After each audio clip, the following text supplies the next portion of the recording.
Hello, ladies and gentlemen, and welcome back to another BJ&Co Skyfactory 3 guide video. We are continuing on our achievement book hunt, and today we're going to finish off the Age of Machines by looking at the automated storage and automatic sieves, as well as how to process those materials automatically into all the ingots that you need. So this is something, I would say this is pretty standard need to have for Skyfactory 3. I mean, there's always ways to do it without it. There's always different ways. There's farming. There's so many different ways to get what you want. But this is probably one of the most standard ways that people use Skyfactory 3 to process their ingots and keep things moving so that they don't have to stand at their sieves and just sieve, right click, right click, right click. If you guys have been enjoying these guides, show your support, smash that like button down below if you want to get notified when more of these come out, because we've got lots left to go. Consider hitting that subscribe button down below to get notified of when all of our content goes live. But let's get on into this. What do we need today? Well, most of what we need today we've gone through already in the previous videos. If you want to see that, link to the playlist is in the card in the top right. But what we haven't gotten yet is an automatic sieve. So how do we make an automatic sieve? Well, if we jump on over here, the automatic sieve, if you just search for sieve, you'll find it. It's there's three. There's an auto sieve, an auto heavy sieve, and a mana sieve. That's if you're getting into some mana. Yeah, you don't need to worry about that right now. Heavy sieve, if you want to deal with compressing things and then sieving them quicker, you can use the heavy sieve. But we're going to start off basic, simple, and easy. Not Eevee, we're not playing Pokemon. Jesus.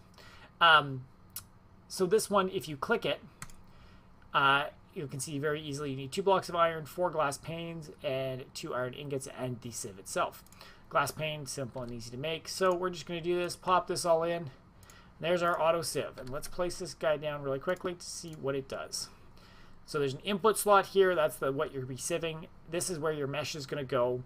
And then in here, you're going to have your outputs. This shows you your progress, and you can see it needs a little bit of power. So what are we going to do? Oh, look, he's moving already, even though he shouldn't be yet. Weird. So we're going to put him down below. We're also going to need a diamond stiffened mesh. So I'm just going to... Oh, there it is right there. Wow. We're going to make ourselves... Wow. I don't even have 4 diamonds.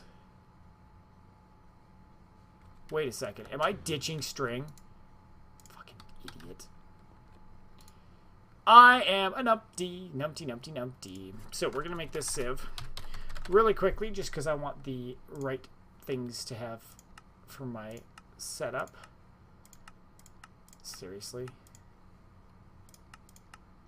I guess I can sag mill some wool. This is embarrassing. It's funny because I literally just got a ton of, like, I silkwormed all my trees. And I realized I was using that for loot bags. Womp, womp, womp. Okay, we're going to go to my sag mill here. We're going to get some string. We need 5 total, so that should be enough. There we go. Okay. So, we're going to go with the mesh. We're going to go with the diamond mesh. There we go. Okay, we've got a diamond mesh. So we will need a mesh to use in this. And then if we jump down here... Holy shit, there's a setup already. So I'm going to talk you guys through how this all works. So, with the sieve itself, we're going to drop the sieve down. And you can see we've already got one going on there. So this is a... Where's my notepad? So I want to do dust or gravel through my diamond sieve. So we place it down. You can see it automatically connected to the Ender IO conduits that I've got going on here for energy. So if you can see now, we've fully filled it up. So Ender IO is the way to go, is the way I look at it. You want to drop your stiffened mesh in there, and now we need to start getting what we want into there. In this instance, this will either be dust or gravel. So we'll do gravel because I've already got some gravel going on. Get rid of that stuff out of there. So what I've got set up here is I grabbed a cobblestone generator. It's just extracting goods with the Ender IO conduit into a sag mill. The reason I'm using a sag mill in this regard is because it will allow us to do 2 things. Get both gravel and sand. Gravel in higher quantities, of course, because of the way it's set up. But I'll grab half a stack of gravel too to set this up going. So this is currently just spitting out either or into this first sieve, but it's backing up a little bit, right? You can see we've got a full stack of gravel here that it's doing its thing, and this here is just a flint, stuff, and mesh, so I can get some of the base materials, but I want some higher levels. I want to be able to get some diamonds and stuff. So we're going to connect this again here. So you can see we've got the Ender IO item conduits going on there. So all I'm going to do is just drop another Ender IO item conduit. In here, I'm going to drop the gravel first, and then I'm going to put this to insert. So now this should be taking all of the gravel and splitting it between these two, so we've got 64 and 62 here. So you can see it's sieving it up and getting us some drops in here. And currently, nothing set up to take anything out. So now we have the next step. We want to set it up so that it is outputting into something. So what we have here is just a small storage crate. So this has got about the space of 4 chests. And this is where all of my items from the other sieve are currently just being extracted and dropped into. So we'll just stick this guy in here too and make sure we're on the item. It's on always active extracting. So now we've got nothing. Anything that pops in here should now get pulled out instantaneously and dumped into here. So now the great thing about this storage crate, that we're literally done, right? We have automated the storage of ore pieces and chunks from the automatic sieve. Done. But let's take it one step further. This storage crate is going to fill up if that's all we're doing. So what I've done underneath here is, you'll notice we're underneath my refined storage system. So I've just brought a cable. We've got an importer here, and it's pulling anything that drops into here. So this crate is really just a buffer where things will get dropped into and then pulled into the refined storage. So then it's actually stored in our bigger storage, which I've been upgrading with 64-bit whatevers. God, I can't even think of the name right now. That's embarrassing. And so we've got tons of storage up there, and we can just keep expanding that more and more and more. So a little bit buffer here, and if we do find that this is buffering up and filling way too fast before it can get pulled out, and backing up our system, we can actually just put some upgrades into here, some speed upgrades, some stack upgrades, and it'll pull items out faster and faster, which allows us to just keep expanding our sieve line if we need to get further, which we may do because the sag mill is working well, but we do want to get some sand going, so we're going to need another sieve for the sand, and we'll want to get some dust going as well, just to get a generic setup of all of the different goods that we're looking for through there.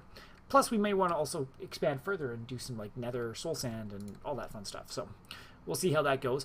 We may also throw a different capacitor in here to speed up the sag mill as we get more sieves going on, because we are starting to run out of gravel now that we've got 2 of these running.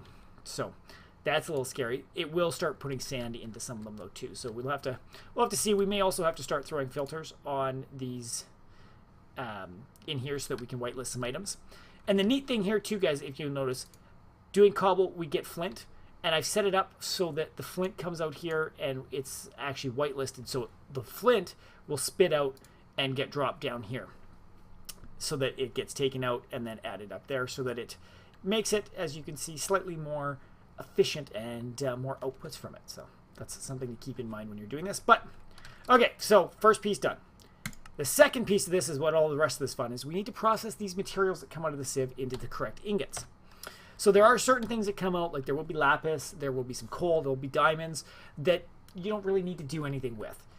This will just import them straight to the system, and then you don't have to worry about it.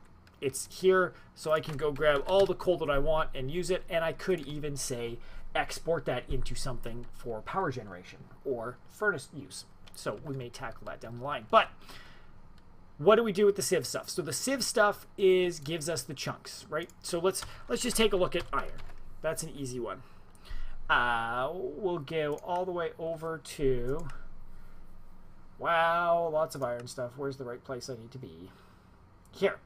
So when you sieve it, you get an iron ore piece. So we're looking at the EX Nilo Ascension. Well, you can't do anything with them. You can't furnace these ore pieces. You can't do anything. You need to craft these into an ore chunk. And the ore chunk is just 4 ore pieces together like that. Well, we could set up some auto crafting, we could do some things like that, but there is kind of a nice little thing here, which we dealt with in some of the other episodes, is this compressor, right? And this, again, requires a bit of power, so we've got it put in with our Ender IO conduits. And what it's doing here is from our refined storage setup, we've got an exporter. And this exporter is just putting these pieces into the compressor. And what the compressor will do is as soon as there is 4 of one type of ore in here, it will compress it together into that chunk for us. So it's basically like an auto crafter, but only works on things that use all of one good, like all of one item to compress it into something bigger. You could also use cobblestone in here to get compressed cobblestone, that sort of thing. So you can kind of see. So it's the sieve goes into here, goes into the refined storage. Refined storage then exports any of those chunks into here. As soon as this crafts it, it then gets pulled out using, again, the Ender IO item conduits and put into our buffer chest, or buffer crate. So you can see that, oh, the chunk is now in there, and then it'll get pulled out back into the system. So now we've got chunks in the system. Well, what we can do is the chunks in the system is great. You can furnace them up and get the ingots, right? So we could just have them export right into the furnace and get ingots. But we're going to go one step further, because if we take a look, and let's take a look at an iron ingot. An iron ingot itself, there's many different ways to get it. We can smelt an iron ore chunk, or we can smelt iron ore dust, which are both the same sort of thing. But let's take the iron ore chunk. What can we make with this? Well, we can furnace it into an iron ore ingot. So that's a 1-for-1, get some experience behind it if we're actually pulling it out. We can put it in an alloy smelter to do the same sort of thing. Requires power to do it though, instead of just a furnace. We can put it into a sag mill and get some iron grit. And one of these gets 2 iron grit. Well, that's kind of cool. So we get 1 iron ingot, we get 2 iron grit. Well, now the question is what does iron grit get us? Is this beneficial? If we take a look here, we can, let's go the right way. So this is the different things it makes. We can make insulating glass. Don't need that for anything yet. 1 iron grit equals 1 iron ingot. Well, so if 1 chunk gets us 2 grit and 1 grit gets us one of these, 1 chunk can get us 2 ingots if we chop it up first using the sag mill. So basically, to start, you may just want to hook up this furnace, right? Have it exporting the chunks, furnacing up, and then getting pulled back in, which is what I've got going on right now. It's getting pulled out and dumped back into there. But what I wanted to do for efficiency, so that we're getting the most out of our iron, is I've hooked up this sag mill first.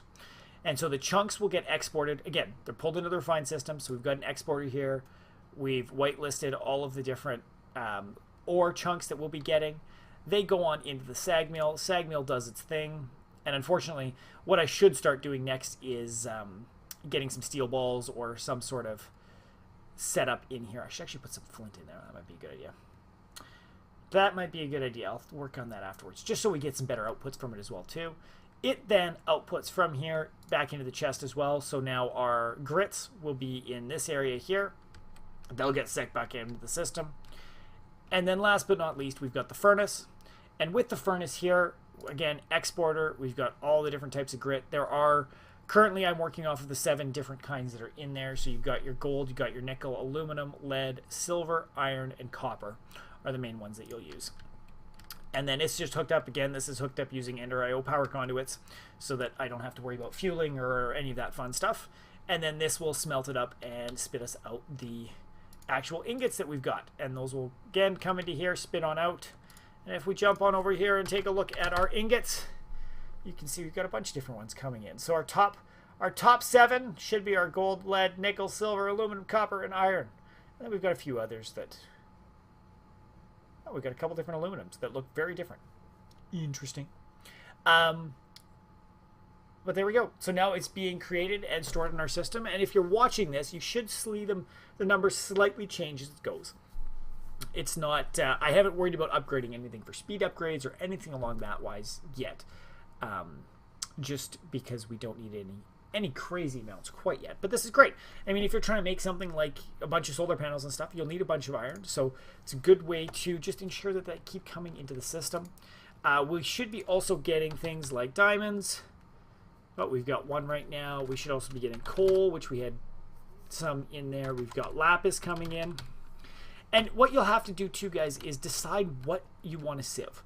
I kind of look through and I figure I want just as a generic, I want sand going through an iron mesh, dust going through a diamond mesh, gravel through a diamond mesh, and gravel through a flint stiffened mesh. And if you want to kind of look at what you can do, just search up the sieve, right click on it, and it shows what it can be used to make. And if you click on the sieve tab, there's 24 different ones here. So we could sieve through an iron stiffened mesh some crust netherrack to get cobalt and ardite. Well, I may start doing that once I can get some crushed netherrack, because those are some pretty high tier tinkers ingots that work well there. But we can also do sand. So sand through flint gives us, or through string, geez, Ben, gives us all 7 of the ore pieces plus some cactus seeds. If we go to flint, we also get the cocoa beans. If we go one step higher, though, we lose 3 of the ingots and start getting some prosperity shards, yellurium, quartz-enriched iron, ancient spores. So you kind of just look through here, see what you want. Like I said, I want to go for this one because I want some prosperity shards. But I also want to keep getting some iron coming through. There is a higher chance of, double the chance of prosperity shards if I go through the diamond, but less chance of ingots. So I want to keep some ingots coming in. I'm also looking at dust through a diamond stiffened mesh, and that's really for the redstone, the glowstone, and the blaze powder, because I'm getting the gold elsewhere. And then I want to do gravel through a diamond stiffened mesh first, and that's literally focusing on just these: the coal, the lapis, the emerald, and the diamond. If I go any lower, you're not getting any of the emeralds, so I'd like to have those in the mix.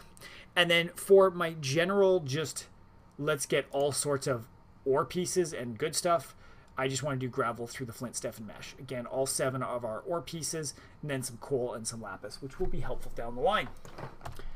So guys, that is it. That is how I have my cobblestone generator getting sagged up, sieved, thrown in, and then processing all those sieve materials into the ingots, and all stored in our refined storage system. This is being powered using one single flux point here, but I mean, it's whatever sort of power system you want. I haven't taken a look, but let's see, what am I receiving here? 559 RF per tick. Oh no, that's this entire network. Okay, I should really separate this out.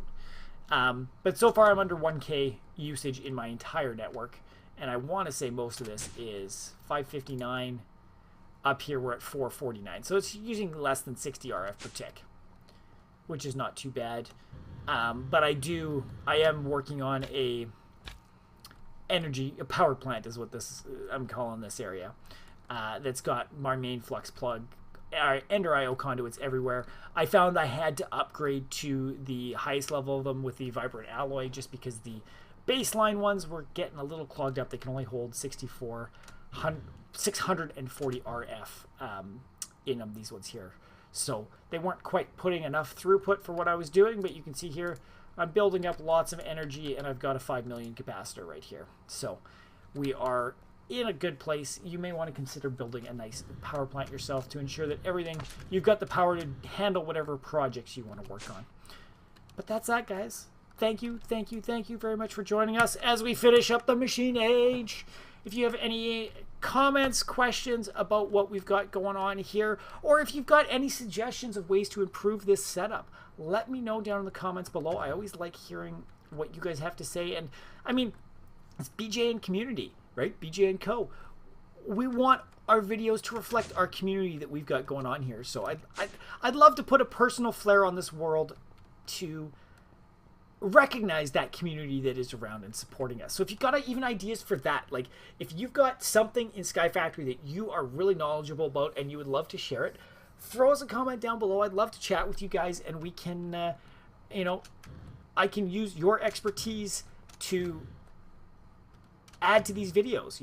Hey, Life with Savvy has this really cool chicken setup that we're going to talk about today, and this is what he does, and then I can go into the generics of all of it. But it's, we love giving you guys the support, and in some way, I got to figure out what I want to do, but there's some way that I'm going to do something for our Patreons, and it ain't going to be some little sign thing sitting around like, oh, here's our Patreon platform that's got signs showing the people that have donated to us on Patreon. I want to do something cool. This is a void world. I think there's lots we could do. And we're coming up, we've got some angel blocks to deal with soon. I wonder if I could, Wouldn't it look good? Just a nice big yo man. Oh, Schmidt.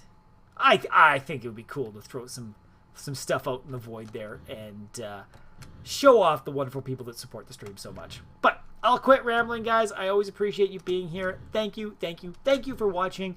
If you have been enjoying this, smash that like button so we know that you are enjoying the content. And if you want to be notified of when all of this new content goes live, hit that subscribe button and ding the little bell beside it, and you'll get notified when everything new comes out. Unfortunately, there's no new raft video this week because Savvy died.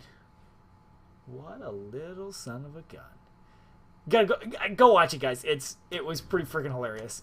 He tried to be a god tier jumper, and yeah, and he says I'm bad at platforming. But that's it, guys. Thanks again for watching. If you do want to support the channel even more, consider checking out our Patreon page, and we can see where we add you on into the world, and you'll get your names in the end credits are coming up right now.